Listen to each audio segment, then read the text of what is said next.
دنیا میرے آگے میں ایک مرتبہ پھر آپ کا خیر مقدم۔ جناب مشتاق منہاج صاحب، عرض یہ ہے کہ میں سمجھ رہا ہوں کہ ان ہاؤس تبدیلی کی گنجائش ابھی فوراً بن نہیں رہی ہے۔ ایم کیو ایم نے 10 دن اور مانگ لیے ہیں۔ مولانا فضل الرحمان صاحب نے ایک اور راستہ نکالا ہے، لیکن اس راستے کے پیچھے جو میں آپ کو پہلے کہہ رہا ہوں، مجھے چیزیں 1977 کی طرف بڑھتی ہوئی آ رہی ہیں۔ اللہ نہ کرے، یہ کیا بات کر رہے ہیں آپ؟ میں ایک بات بھائی، مجھے اپنے خوف کا اظہار تو کرنے کی اجازت ہے۔ یہ تو نہیں ہے نا، پھر 1970 نہیں ہے، پھر یہ 99 ہو سکتا ہے، 1977 نہیں ہے یہ۔ آپ کہتے رہے نا، مجھے تو اپنے خدشات مجھے کرنے میں، یار آپ کیوں روک رہے ہیں؟ خدا کا واسطہ ہے، چلیں مجھے بتائیں کہ 70۔ اچھا، اب اس میں یہ ہے کہ ہمارے ساتھی، ہمارے دوست، بڑے پیارے خواجہ آصف صاحب، وہ ہمیں کیا گئے تھے، مڈ ٹرم الیکشن 77 خدا نخواستہ ہوا تو مڈ ٹرم الیکشن کیا، الیکشن کا ہی پتہ نہیں کب ہو یا نہ ہو۔ ان ہاؤس کی گنجائش ابھی نکلتی نظر نہیں آ رہی ہے۔ خواجہ آصف صاحب ابو ظہبی ایئرپورٹ پہ ہیں، انہوں نے جہاز بھی پکڑنا ہے، ان سے مجھے پہلے بات کر لینے دو۔ جی السلام علیکم خواجہ صاحب۔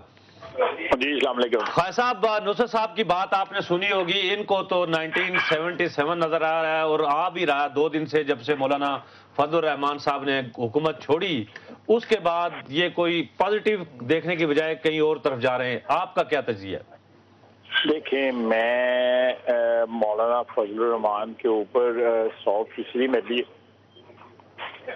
وہ بڑے قابل احترام ہیں، ٹھیک، لیکن میں ان کی سیاست اگر پچھلے 15-20 سال کی دیکھوں تو میں 100% جو ہے نا وہ دروازے جو ہے نا بند نہ کروں۔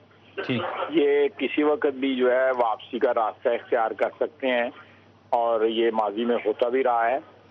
مشرف کے ساتھ بھی یہ کھڑے رہے، اس سے پہلے بھی یہ مختلف کولیشنز میں پارٹنر رہے، اس لیے میں انہوں نے جو بھی کیا ہے اس کے اوپر 100% جو ہے اس وقت انحصار نہیں کرنا چاہیے۔ دیکھیے خواجہ صاحب، اس کے بنیاد پہ کیلکولیشن نہیں کرنی چاہیے۔ اچھا نہیں خواجہ صاحب، میری عرض سنیں، شاہ صاحب جو ہے نا، شاہ جی آپ اس کے اوپر کیلکولیشن نہ کریں۔ خواجہ صاحب میری عرض سنیں، میری عرض سنیں کہ مولانا فضل الرحمان صاحب نے اکیلے فیصلہ کیا ہوتا تو الگ بات ہے۔ دیکھیں اصولی طور پر تو یہ ہونا چاہیے تھا نا، کل سے فضا ایسی بنی کہ جی یہ چلے گئے، ایم کیو ایم کی ایک اور رابطہ کمیٹی کی میٹنگ آج ہوئی، رابطہ کمیٹی نے کہا کہ جی 10 دن ہم دیتے ہیں، پیپلز پارٹی وضاحت کرے جو کچھ ذوالفقار مرزا نے کہا۔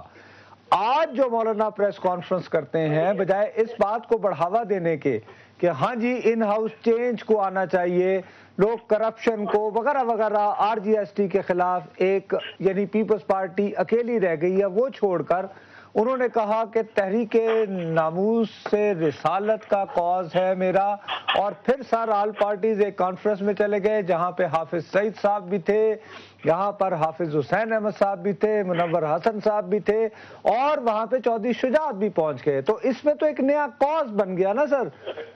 نہیں، میں شاہ جی کوئی زیادہ دیر کی بات نہیں، یہ 3-4 سال پرانی بات ہے۔ یہ چودھری شجاعت، مولانا فضل الرحمان اور ایم ایم اے وغیرہ سارے ایک ہی خیمے میں گھسے ہوئے تھے، اندر کیا کر رہے تھے یہ آپ کو بھی پتا ہے اور ہمیں بھی پتا ہے، اس لیے ان سے جو ہے اتنی لمبی امیدیں نہ باندھ لیں۔ شاہ جی آپ بڑے پرانے، میں امید نہیں باندھ رہا ہوں، خدشے کا اظہار کر رہا ہوں خواجہ صاحب۔ میں بالکل ٹھیک کہا خواجہ صاحب، یہ اس طرح نہ کریں، یہ ایم ایم اے کے ساتھ بھی تو تھے، لیکن خواجہ صاحب ایم کیو ایم کی طرف سے حافظ سعید صاحب جو ہے وہ نیا ایلیمنٹ اس میں آیا ہے۔ باقی جماعت اسلامی نے بھی گونچھڑے اڑائے ہوئے ہیں مشرف کے ساتھ مل کے، مولانا فضل الرحمان نے اڑائے ہوئے ہیں۔ تو اچھا خواجہ صاحب، اب لیکن خواجہ صاحب 10 دن کی مہلت دی ہے ایم کیو ایم کی رابطہ کمیٹی نے۔ آج تھوڑی دیر پہلے اجلاس ختم ہوا، لندن میں اور کراچی میں ہوا، اسلام آباد میں فاروق ستار تھے، وہ کہہ رہے ہیں کہ 10 دن وضاحت لا عمل۔ یہ ڈاکٹر ذوالفقار پہلے بھی ان کے متعلق یہ کچھ کہتے رہے ہیں اور یہ برداشت کرتے رہے ہیں۔ ادھر سے بھی آپ کو میں دعا گو ہوں کہ یہ لوگ کوئی جو ہے وہ اپنے سٹینڈ لیں اور کوئی فرم سٹینڈ لیں، میں دعا گو ہوں۔ خواجہ صاحب اس وقت جو ہے میں ان کی حرکات اور سکنات پہ یا ان کے چال چلن کے بیسس پہ کوئی کیلکولیشن نہیں کرتا۔ اچھا چلیں خواجہ صاحب، آپ اس طرح نہ کریں، لیکن ایک بات تو ہوئی نا، کل جو ایک فضا بنی تھی کہ جیسے ان ہاؤس چینج کی طرف راستہ جا رہا ہے، حکومت تنہا ہو گئی، اکیلی ہو گئی، آر جی ایس ٹی کا مسئلہ آ گیا، ایم کیو ایم کا مسئلہ آ گیا، یہ آ گیا، تو آپ کی باتوں سے تو یہ محسوس ہو رہا ہے کہ نہیں، ایسی ابھی فضا نہیں بن رہی. آپ تو یہ فرما رہے ہیں. نہیں, میں شاید 3-4 دن 5 دن اور انتظار کروں گا. ان لوگوں کا جو ہے نا رویہ جو ہے نا وہ بدلتے دیر نہیں لگتی, جن لوگوں کے آپ نام لے رہے ہیں. اور یہ پیپلز پارٹی کے ساتھ ان کے بڑے انٹینگلڈ انٹرسٹ ہیں اور مفادات وابستہ رہے ہیں, اور یہ انہوں نے بڑے چونکے لیے. اچھا, اس بات کے لیے بھی آپ کو ابھی یہ مجھے نہیں لگتا. اچھا خواجہ صاحب بات سنیں میری, نہیں میری بات سنیں. آپ کو اس کے لیے بھی 3 یا 4 دن چاہیے. اگر آپ کو میں یہ سوال کروں کہ سر اچھا کیا خیال ہے کہ بالآخر کاف وہ جو پرانا NRO کے زمانے سے امریکنوں کا خواب ہے وہ پورا ہو جائے. اس لیے کہہ رہا ہوں کہ کل بھی امریکن کچھ لوگوں کو ملے ہیں, آج بھی ملے ہیں, اور بڑے تکڑے ملے ہیں. ویکی لیکس کی پرواہ نہیں ہے کسی کو, اور یہ آئیڈیا ڈسکس ہوا ہے سر, اور باقاعدہ ایک قسم کا سافٹ پیڈلنگ کی جا رہی ہے. کیا کہ امریکی کہہ رہے ہیں کہ کاف اور پیپلز پارٹی مل کے حکومت بنائیں, RGST پاس کریں اور زندہ باد بلے بلے. اس کے لیے بھی 3-4 دن چاہیے آپ کو ذہن بنانے کو. اس سے اچھی کیا بات ہوگی کہ یہ دونوں جو گاربیج ہیں ایک ہی ڈمپ میں اکٹھے ہو جائیں گے.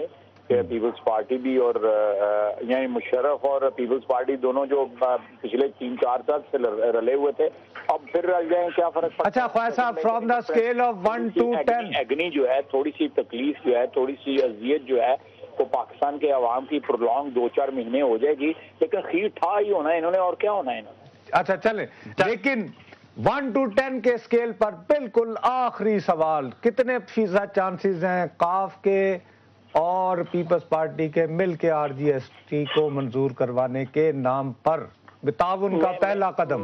میں شاہ جی میں یہ کہوں گا کہ جو شجاعت اور کمپنی ہے نا, ان کو کرپشن کے اپنے جو کیسز ہیں یا انہوں نے جو پنجاب میں لوٹ مار مچائی ہے 7-8 سال میں, وہ ایک بہت بڑا ان کو ڈر ہے اور خدشہ ہے اور خوف ہے.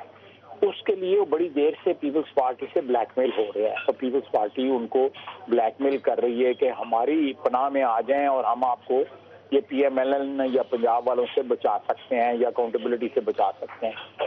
اس خوف میں آ کے یہ کر سکتے ہیں جو آپ کہہ رہے ہیں. لیکن خواجہ صاحب آپ کی بھی 2-2.5 لیکن وہ جو ہے ان کا جو ہے پھر اس کے بعد جو ہے نا سیاسی جنازہ ہی اٹھے گا. اچھا خواجہ صاحب, لیکن آپ بھی 2-2.5 سال بلکہ 3 سال بلکہ 2 ماہ کے بعد 3 ماہ کے بعد 3 سال آپ کی گورنمنٹ کو بھی پنجاب میں ہو جائیں گے.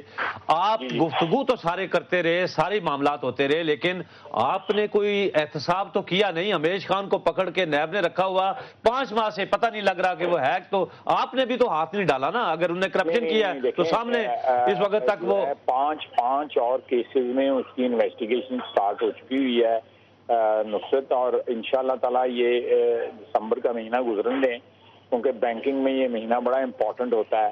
تو آپ دیکھیں گے کہ یہ معاملہ جو ہے نا تیزی پکڑے گا. یہ ایکچولی وہ ایک کیس میں جو ہے تو لایا گیا وہاں سے, لیکن ابھی 5 اور کیسز اس کے خلاف تیار ہو رہے ہیں. اس میں کالونی والوں کا بھی کیس ہے اور جنرل خالد مقبول والا بھی کیس ہوگا جو ان کے داماد کا کیس ہے, اور بھی بڑے کیس ہیں. میں کو جی ظاہر ہے آپ کو پریوینٹ نہیں کرنا چاہیے. خواجہ صاحب آپ کا بہت بہت شکریہ, مجھے پتا ہے آپ کو فلائٹ لینی ہے. Thank you very much for joining us there. دیکھو بھیا خواجہ صاحب نے بھی 1 to 10 کے کیا انہوں نے رول آؤٹ کیا کاف والی؟ دیکھیں رول آؤٹ نہیں کیا, رول آؤٹ کی نہیں, انہوں نے کہا بلیک میل ہو رہے ہیں. لیکن نصرت صاحب جب تک آپ ایک بات دیکھیں نا, مولانا فضل الرحمان کے نام بتائے, وہ تو دیکھیں نا, وہ تو ہاتھ ڈالیں گے نا. خالد مقبول نہیں تو وہ تو ہاتھ ڈالیں گے نا, اگر ان کی ہمت ہوئی تو وہ ہاتھ ڈالیں گے نا. مسلم لیگ نون کی ہمت ہوئی تو وہاں پہ کس بات پر ہے ان کو. دیکھو میں نہیں, مجھے یہ بتائیں کہ 1977 کیسے ہو گیا جی؟ پرسوں بھی کہا میں نے تمہیں, کل بھی یعنی کہا, MQM کا ایک وزارتی بیان پہ آپ 1977 لا رہے ہیں. مولانا فضل الرحمان ایک دن پہلے آئے, 77 لا رہے ہیں آپ. اس کے بعد آج ناموس رسالت کی اگر کوئی تحریک چلنے جا رہی ہے تو وہ اس کو آپ 77 سے تعبیر کیسے کر سکتے ہیں؟ میں نے بہت عرصہ جو ہے نا آپ کے ساتھ, جب سے میں پاؤڈر لگا کے ٹی وی پہ بیٹھا ہوں نا, تو میرے پیارے میں نے آپ سے بڑی جرنلزم سیکھ لیا. نہیں, میں اس کا دعویٰ نہیں کرتا. اب میری صحافت ختم. میں تمہیں پرسوں سے کہہ رہا ہوں, میرا ختم ہو گیا یہ پاؤڈر, یہ سب کچھ, یہ 2 نمبر کی باتیں ہیں. کل سے شور مچا رہے ہو ان ہاؤس چینج, آہا ہل گئی, بدل گئے. ارے بھائی کیسے بدل جاتا ہے؟ آپ آپ سے مراد یہ کہ آپ اور میں اب جس دھندے میں پاؤڈر لگا کے بیٹھتے ہیں، اچھا آپ کے لیے یہ جو پاؤڈر لگا کے جب بیٹھتے ہیں تو 77 کو یاد کرو. میں کہتا ہوں کہ آج مولانا فضل الرحمان کو کہنا چاہیے تھا کہ اس ملک میں مہنگائی ہو گئی، کرپشن ہے، ہم کرپشن کے نام پہ باہر آئے ہیں، لہٰذا اس حکومت کو جانا چاہیے. اور میں انوائٹ کرتا ہوں، میں جاؤں گا میاں صاحب کے پاس. کیا یہ تحریک عدم ہے؟ وہ کہتے ہیں کہ تحریک نمو. اچھا چلیں ٹھیک ہے. دیکھیں نصرت صاحب، کل بھی آپ نے بات کی تھی، کل بھی آپ نے کچھ لوگوں کی دل آزاری کا باعث بنے. وہ بھی ہے آئندہ نہیں آئے. میری بات تو سنیں نا. اب ہر بات کے بعد ہم کریں گے سیاسی ہو گئی. اس وقت جاتے ہیں نہیں، اس وقت ہم جاتے ہیں بریک پہ. بریک کے بعد واپس آئیں گے. حاجی حنیف طیب سیکرٹری جنرل ہیں سنی اتحاد کونسل، ان سے بات کریں گے اور حاضر ہوتے ہیں ایک وقفے کے بعد.